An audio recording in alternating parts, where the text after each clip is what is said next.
Welcome to Career Tools. Today's topic, how to handle conflict with a high D. Here we go.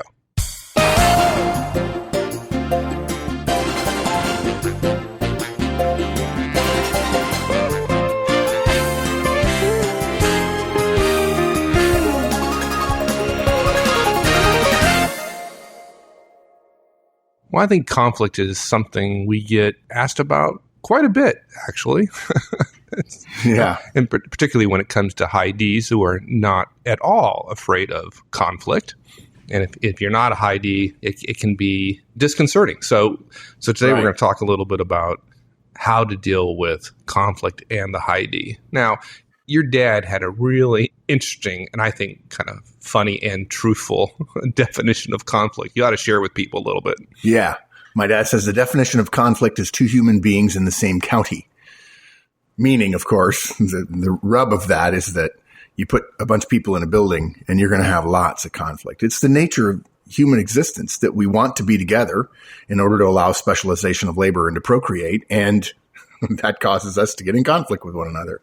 And I think the big mistake that high Is, the friendly, outgoing types, or high S's, the warm, personable, caring types, or the high C's, the cool, detached engineers and software developers, they're uncomfortable with conflict with high Ds because high Ts tend to be forceful and dominant and so on.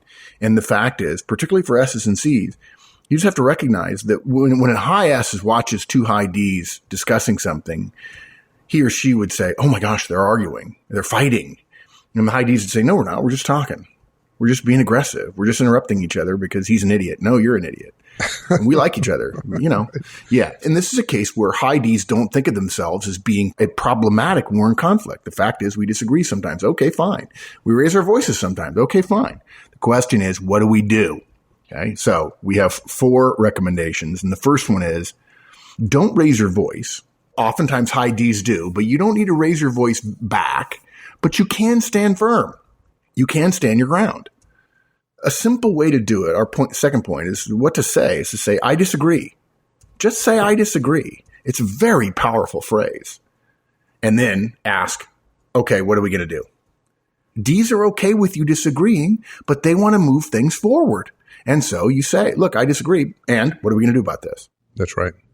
And they're more focused on moving things forward, that they're frankly okay with not being in 100% agreement about something, as long as there's enough agreement that you can move forward. If you're a high C, you want complete agreement, and that's not the standard for high D. Right? Yeah, it's not the standard exactly. Yeah. Look, our third point, if you need to go to the boss, if you're talking to a peer or something, you can. There's a right way to do it, though. And then stop worrying about feelings, you I's and S's. Okay. I'm amazed. People around me, we're talking about something. I say, I think X. And everybody else is kind of, well, I don't know. It could be Y. It could be Z. And then I say, okay, fine. We'll do Z. We'll do Y. Whatever. Let's just move along. And if you're wrong, if Y or Z turns out bad, I'll tell you, we should have done X, because sometimes I'm immature just like everybody else. But the more you worry about feelings and the more you shut down and the more you feel that the D is attacking you and you don't get your points across, your voice is not going to be heard, your ideas are not going to be used, and you're not going to be contributing. Okay, so let's talk about raising your voice. We see this situation a lot in our effective communications conference, right? Which is kind of largely based on communications using the DISC model. And we put people in a scenario where they're role-playing various styles, right? And there's one where there's a high D talking to a high D, right? And they're in conflict. And there's a number of behaviors that high Ds engage in that are forceful, but raising your voice is one of them. And folks mistakenly think that the way to engage that high D is to exhibit more raising of the voice behavior. And that doesn't work in this case. Yeah, you can raise your voice, and we do recommend it slightly, but we're talking about not trying to shout the other person down, not raising your voice louder than theirs. But what you don't do is lower your voice and become more quiet, make smaller gestures and lower your chin and look subservient. It doesn't work with a high D. High Ds are the dominant, forceful types. They're people. If you don't know DISC real well, D stands for dominant. It means somebody who sees the world as full of obstacles that they have to overcome, push through, beat up, whatever, go around in order to achieve their objectives. And sometimes people are, obstacles on their way to objectives. They want to get their way. They're not afraid. They're not afraid to start a shouting match. Now, look, when we say shouting match, let's be clear, folks. The average workplace today, not that many people can get away with shouting. What we are saying is when a high D raises his voice to you, you can stand firm, and you don't need to raise your voice to a higher level than theirs. But if you want to raise your voice a little bit, a teeny bit, that's okay. But that's a function of the fact that you're probably going to have a tendency, if you're attacked, particularly if you're an S or a C, to get quieter than normal. And you need to raise your voice back up just to be at the normal level. But when you raise your voice, if you go too far, you end up heating up the argument. And then the high D raises his voice again because he doesn't mind doing so. Right. And at some level, it reaches a point that if you're a high C or a high S, you're so uncomfortable with that, then you completely shut down, right? Yeah. So our guidance is don't raise your voice beyond just a touch, but stand firm. Don't give in. I'll tell you what, a boss of mine said once about me to Colonel Texera, one of our first bosses in the Army, Mike and I's first boss in the Army, and he was a high D. And a friend of mine said, just stand your ground. You know, you don't have to raise your voice. When he says, Horseman, I'm sick and tired of you. Yes, sir. Roger that. What are we going to do? And continue to state your point of view. Be calm. Be firm.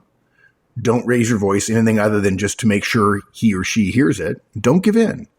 Don't roll over just because somebody raises their voice, because somebody raising their voice doesn't prove their idea is better. The idea exists outside of the voice in which it's communicated. All right. Let me ask you a question. Let's address this. Okay. So I think this comes up sometimes from high C's and high S's in particular. And they get in conflict with a high D. The high D raises their voice, and their reaction is internally, and sometimes even externally, is the high D has an anger management issue. And that is not true, right? You'd agree. Yeah, it's worse than that. This is people labeling someone with a phrase that is dangerous and has psychological implications and therapeutic implications. In other words, I see a behavior and I'm going to label you. It's a bit like hearing somebody in a meeting. If a high D raises his voice and a high S or a high C says, oh, he has anger management problems, that's like someone saying something, somebody who's ill-informed in a meeting and saying something that's not correct, and saying privately, they're stupid, or, you know what, they're developmentally disabled, right? This is rude. The whole labeling thing is dumb. Some people talk louder and faster than other people. Some people, when you disagree with them, they'll attack your ideas. Some people clumsily attack you. And we're not saying it's right, but the idea that we would label somebody with an anger management problem, and by the way, it happens, HR does this all the time. Someone goes to HR and says, I think my boss has anger management problems. And HR continues the discussion about anger management rather than the smart HR person saying, wait, time out. Let's not talk about somebody's personality, somebody's psychology, somebody's psychoses, somebody's therapeutic needs. You're not an expert. They don't have anger management problems. All they did was raise their voice. That's not an anger management problem. That's a voice volume issue between you and them. Let's talk about the behaviors you can engage in rather than the labels you're going to apply to them. In the same way that a high D says to a high S, oh, she's timid. She's not timid. He's not timid.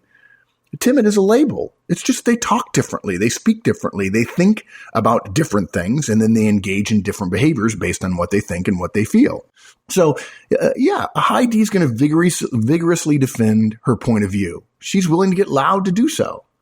But it's crazy to say it doesn't mean she can't be persuaded, right? Or let me put that differently. It doesn't mean she can't be persuaded. It's crazy to think you can't persuade somebody who simply one of their tools is to raise their voice. It's just a tool. It's not a life sentence of rudeness. It's not. Now, sometimes high Ds are rude. In fact, I would argue high Ds, probably percentage-wise, are more rude more often than their opposites, at least in the DISC model, high S's. That said, I've been in plenty of conversations with high S's who are also rude by not answering questions. I had a high S work for me once, and I said, are you willing to do this? She says, well, I feel uncomfortable. And I let her talk for a couple of 3 or 4 minutes about how she felt. And I said, okay, thank you.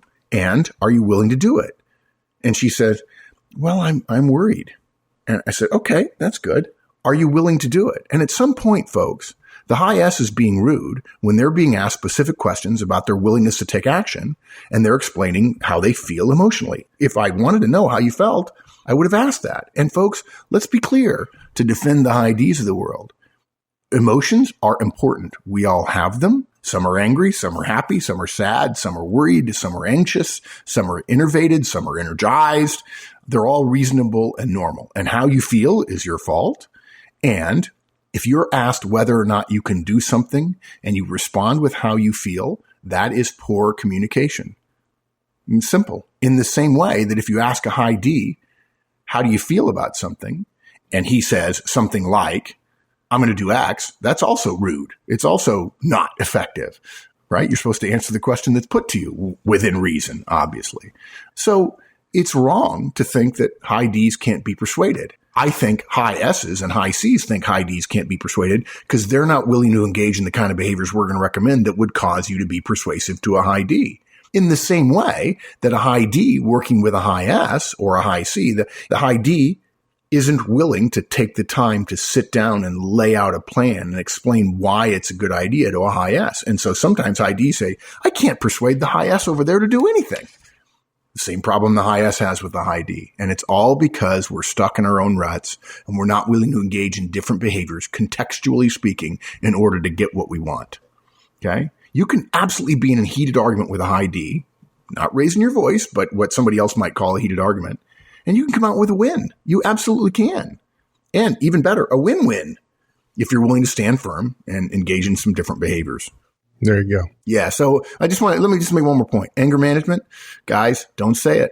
Don't say it. And high Ds, don't call S's timid. High C's, don't call I's crazy. High I's, don't call high C's, what's the word? I'm struggling with it, Mike. Not in touch with their feelings, right? Who cares whether somebody's in touch with their feelings? The question is whether or not they're effective. Okay, good. Now let's go on to what kind of behaviors the high C or the high S or high I, whoever, when you're having conflict with a high D, yeah, at least not lowering my voice and backing down. What are some other things they can do or say? I'll tell you, just ask yourself, Mike, you and I are both high Ds. Let's say you and I are discussing, well, the other day we were discussing the website redesign, right? That's right. Would it bug you if you said, well, I think we got to go in this direction? Would it bug you at all if I say I disagree? No, not at all. It wouldn't. No, let's take it a step further, though, because some people just discounted what I just said.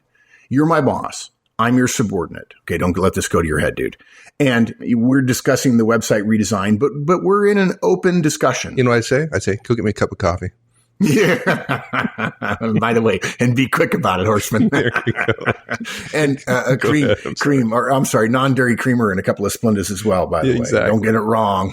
Well, I'm glad you know that. So you already know how to do it. That's great. You're in a great starting position here. Yeah, I am. At least I know it. Don't expect me to do what I know, but at least I know what I know. Yeah, but suppose you're my boss and I'm your subordinate and we're having a discussion about ideas about the website, about making it better. Because Lord knows our website can be better. And again, you haven't made a decision. We're discussing possible options. And you say, I really kind of like the idea of having animation on a few pages. Okay. And I say, I disagree. I think animation slows things down. I think for a lot of people who come to us, it's not necessary and it's going to be glossy and cute, but not effective.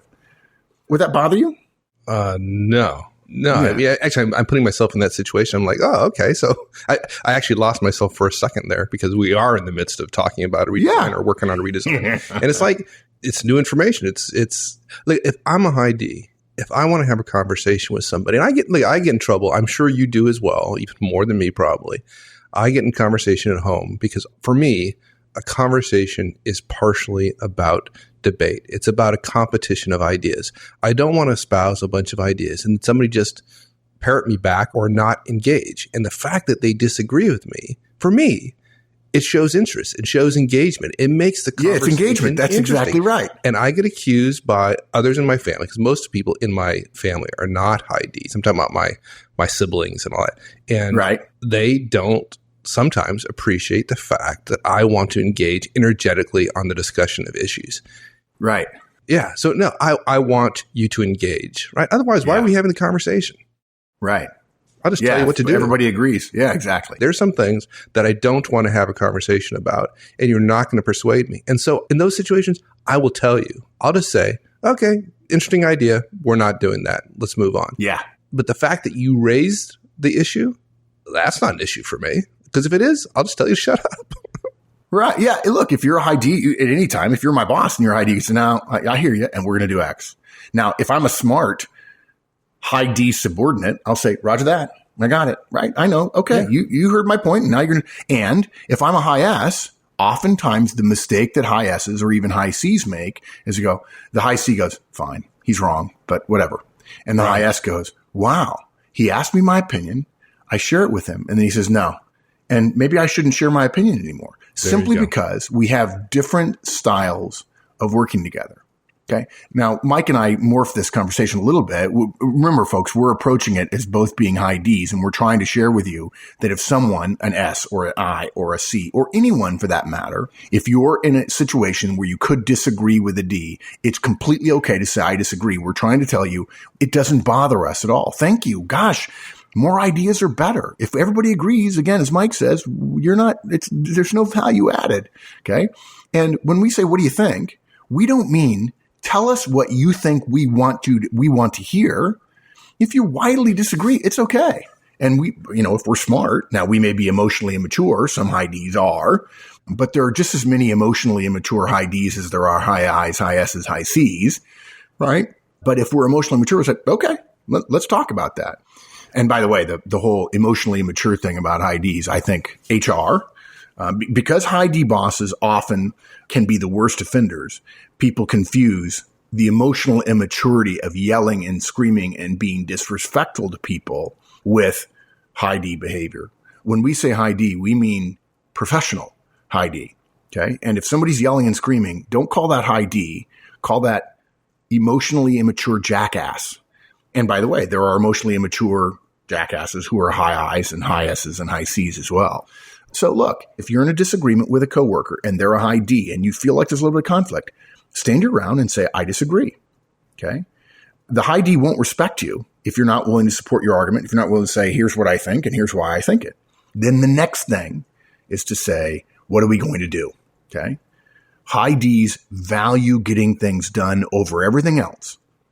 I joke at conferences. High Ds love the phrase mind over matter. I don't mind and you don't matter. Meaning, what do we need to do to get it done and who's going to do it? And let's all do it. And let's not worry about who's doing it. Why? Let's just do it. Okay. Let's have it done. Let's be done with it. Let's check things off of our list. Their reaction to a crisis is not what happened. Oh my gosh, let's talk about it. How did this happen? They might do that afterwards if they're a professional and they're being mature about fixing things. But what they do when there's a crisis is, what are we going to do? How are we going to fix this? The first reaction that high Ds have is let's do something. And the question is, in their conversation with you, when they're disagreeing, what are we going to do? Wringing our hands and talking about how we feel or who's at fault, high Ds don't care. Right. No, not at all. Yeah. They want to take action. They want to figure out something that'll work. Remember, in the terms of the translation for a high D of ready, aim, fire is fire, fire, fire, right? They don't care that the things you try don't resolve things or even make them worse. As long as there's action, they're not afraid of being in conflict. So say, I disagree. State your case. If they disagree, say, okay, we're in disagreement. What should we do? What are we going to do? And look, if you really, really disagree with them and you feel like the two paths are diametrically opposed, I'd be willing to bet that there are far more situations where a compromise can be reached. And we'll have more casts on the phrasing for that. But at least in the beginning, be willing to win some and be willing to lose some. Be willing to say, okay, we'll do it your way. It's fine. Or why don't you let me do it? I'll do it. I'll do it my way. And if it messes up, you can laugh at me. There you go. By all means, if you lose the argument, then don't take your ball and go home and refuse to play next time, right? That's the kiss of death. Yeah, I mean, what's funny about that, Mike, to me, and by the way, D's, I's, S's, and C's all do this. Everybody does it. When they lose arguments, they go home and they pout. Everybody does it to some degree, okay? What bugs me about that is if you're an adult and you look back on your life, ask yourself, what percentage of situations in your life have gone the way you wanted them to?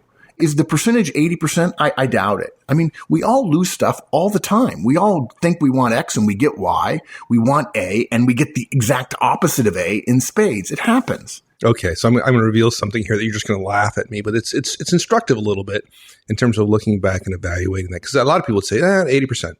I believe it's probably closer to 50%. And here's my poor evidence. There's a dice game out there in iOS devices. I forget what it's called, but it's essentially poker with dices, right? And they keep track of your wins and losses. And invariably, you talk to people about what their winning percentage is, and they say, I'm at 75, 80% of games, right? Well, it's not immediately obvious, but in the game itself, in the iPhone app or the iPad app or whatever, there's a button you can press and you can see your winning percentages. And guess what? 99% of the people, they say 75%. What do you think they are when they actually pull that thing up? 45. Yeah, 45 to 55, around 50%. Not very many people differ from 50%. There is actually a thing as average, and most of us, in fact, are It's an enormous central tendency. Die are enormous central tendencies. It's why in craps shooting a 7 is, okay. Yeah, so anyways, it's kind of interesting. And I find myself going back and say, well, really, how often have I been successful at the things I wanted to do? It's like, not as, obviously, I've been successful to some degree. I'm where I am, but not as strong as I think. Yeah, I also think something else. I've noticed something. When I do open Q&A at the conferences, Mike, when we get done at 5:30 and I sit down in the front of the room and say, anybody got any extra questions that I can answer that aren't about one-on-ones, feedback, coaching, or delegation?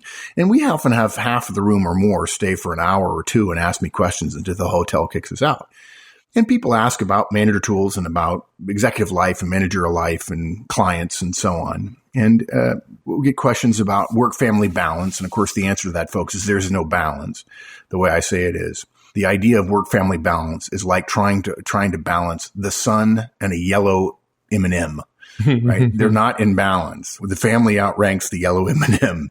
People say, well, your company is really successful. Yeah, sort of. And I have failed spectacularly at so many things. And I often I just go down the list of all the mistakes I've made and the failures I've had and the stupid things I've done. And people mistakenly believe about their own lives and other people's lives that people who have succeeded, everything has gone well, or people who have failed, everything's gone poorly. And yet virtually every CEO I know has been fired at least once in his or her life, right?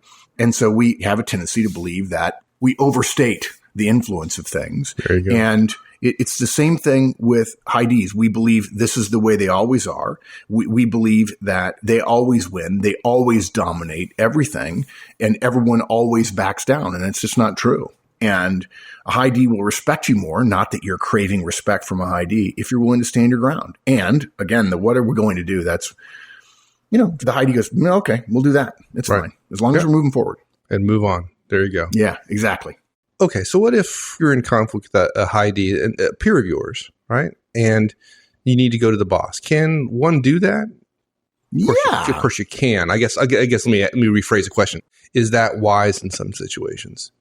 For some people, this is not going to be effective advice, because some people, the moment there's a hint of conflict, they immediately escalate. And escalation is generally bad in organizations. The opposite of escalation, is it de-escalation, I guess?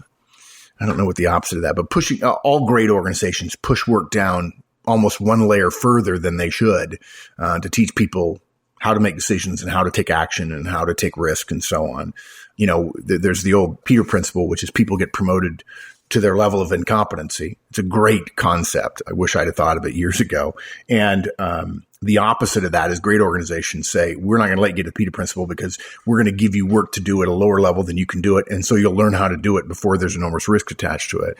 But I do think, yes, you can say, I'll go to the boss. The issue, though, is you better mean it. Yeah, you better mean it. But I think the problem is there are some people that when you and I say, okay, let's go to we can't resolve this. Fine. Let's go to the boss. They're using that as a weapon. They're saying, fine, let's go to the boss. We'll see who wins. Folks, we don't mean that. Okay. When you say, hey, let's go talk to the boss, or hey, we can't resolve this. Let's ask the boss, or I'll go ask the boss and see what he says. Keep in mind, you may be seen as somebody who is escalating to the boss, and the other person like, fine, go talk to the boss, right? And you can't threaten it, But I have found plenty of time where people say, hey, let's go to the boss. No, let's not do that. That's worse than us disagreeing, right? So let's disagree and let's resolve it by you doing what you want. And I'll secretly wish, because I'm sometimes immature, I'll secretly wish that you failed by doing X when in fact I thought we should have been doing Y. So if you want to go to the boss, if you feel like you can't resolve things, you're willing to say, I disagree. You're willing to say, what are we going to do? And well, I want to do X and you want to do Y. Could we try this? Could we try this? And engage in behaviors to break the impasse when you're in conflict. Okay. If you think going to the boss will cause the high D to back down, trust us, you're wrong. They won't do that. Okay, fine. Go to the boss. You have to be willing to do it. But the fact that you don't like them, what's important for a high D is respect. Okay. Their respect for you is built on you doing what you say you're going to do. If you threaten to go to the boss and you don't, the high D is going to lose respect for you. And by the way, they're not going to feel bad that you're going to do it. They're convinced they're right and the boss will vindicate them.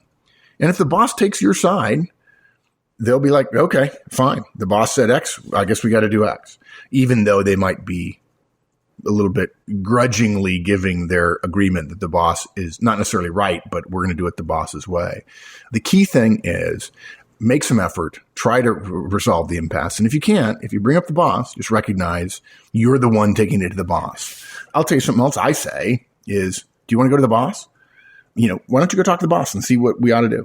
And if they say no, then I make a decision in a poker playing moment about whether or not I'm going to say, well, okay, I will. And let's see whether or not they back down. Let's see whether or not they really feel strongly about this. And I have found that even though we're recommending, if you need to go to the boss, fine. The definition of that word need is far rarer or more rare than most of us realize. And I have found over and over again in my career that backing down or letting the other person do what they want is absolutely fine. And the outcome turns out okay. And frankly, if they want to do X, they're going to do X. And I've just freed up time that I would have spent doing Y. Yeah. I think of this kind of topic as two things. One is not to threaten to go to the boss on a regular basis. That's not terribly useful. And nor to be threatened by the idea of going to the boss, right? Yeah. That seems to be a healthy balance. You want to go to the boss? Great. Let's go to the boss and have a discussion about it. Yeah. But it's not a weapon to be pulled out and used against people. Yeah. And sometimes it's an agreement. Yeah. When a direct says, I'm a little concerned about this. If I'm the boss, I'm saying, okay, let's go talk to HR. I got no problem. Yeah. I'll show you the way. Don't think you're threatening me. Right. Well, that's the answer, right? I'd recommend somebody, if they need to get the boss involved, then it ought to be a joint decision between the person you're in conflict with. Say, it's not a threat. It's just a way of resolving the issue. If it's important to both of us, and we can't get a resolution, then where are we going to go? If I'm a high D, I don't want to talk about this for 3 days. So if the person I'm in disagreement with says, hey, let's go to the boss and get a decision where we want to go, I'm like, yeah, let's do it. Let's don't talk about this for 3 days. We're obviously not going to agree. Let's go to the boss, see what she wants to do, and we'll go there, right? Yeah. But that's in the context of somebody saying, let's go to the boss. It's not a threat. It's just a way of resolving the issue. And the high Ds want to get the issue resolved, believe me. Yeah. And then the last point we have is don't worry about their feelings. Okay. We're not saying high Ds don't have feelings. They do. Look, high Ds, I's, S's, and C's. Everybody's capable of friendship and love and hurt and pouting and everything else. But us high Ds don't believe that your feelings. And by that, what we mean is the expression of feelings driving behaviors. They don't feel that those things have a role at work. What's important is the result, not the feelings of those involved. Even though most intelligent high Ds, and there are unintelligent high Ds, just like there are the other style, most intelligent high Ds recognize that all human beings do things because of how they feel. But if you're being asked to do X and you say, I don't feel good about it, but the organization needs you to do X, the organization doesn't pay you to do only those things that you feel good about. It pays you to do what's necessary for the organization to be successful. As long as it's ethical and professional, how you feel about it to a high D is unimportant. Okay. What's important is the results. Okay. If the right result is obtained, the high D doesn't care. They don't care that you're going to be embarrassed or you're scared or you're alone or anything else.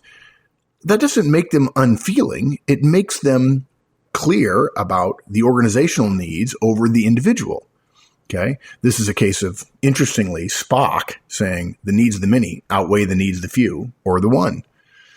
And failure is necessary. If you're scared of failing, a high D would say, why would you be scared of it? You just fail and you get over it. High D is fine with failing. They'll just get up and do it again, right? The idea of we have to do X because otherwise somebody's going to have their feelings hurt is not going to get a high D on board. If you tell your high D boss or your peer, I don't think everybody else is going to like it. He's going to look at you and say, what? Who cares? This is the best course of action. You know it. I know it. Maybe we have to do something to make people feel better about it, but not too much. The evidence is overwhelming here, right? But if you say we have to do X because the result will be Y, that's going to be persuasive for a high D. Okay? Now, we're not saying don't say to a high D, I don't care about how you feel, because they would say, why would it matter anyway, whether you cared about anything, and my feelings aren't your business anyway, right? If you're sitting there saying, I'm afraid I'm going to hurt his feelings, you're not, first of all. They have feelings, but their feelings are not going to get hurt, because probably if you're thinking that, you don't have the strength to say something hard enough to a high D that's going to hurt her feelings. If you're sitting there worried about a high D's feelings and that crimps your ability to be creative or compromise or stand up and say, I disagree, you're missing an opportunity to engage in a discussion of ideas around effectiveness and results, which is what a high D wants. And that's it. That's it. So don't raise your voice, maybe just a tad, but don't get in an arms race. Okay. Stand firm, say, I disagree, talk about what are we going to do. If you have to, you can go to the boss, but don't make it an empty threat. And don't worry about the high D's feelings, okay? Look, folks, conflict is going to happen, even in a consensus-driven organization. It's funny, when we have consensus publicly, people still talk privately. Ooh, he didn't agree. Oh, she didn't agree. And by the way, consensus is usually a really bad idea, and most people don't understand it.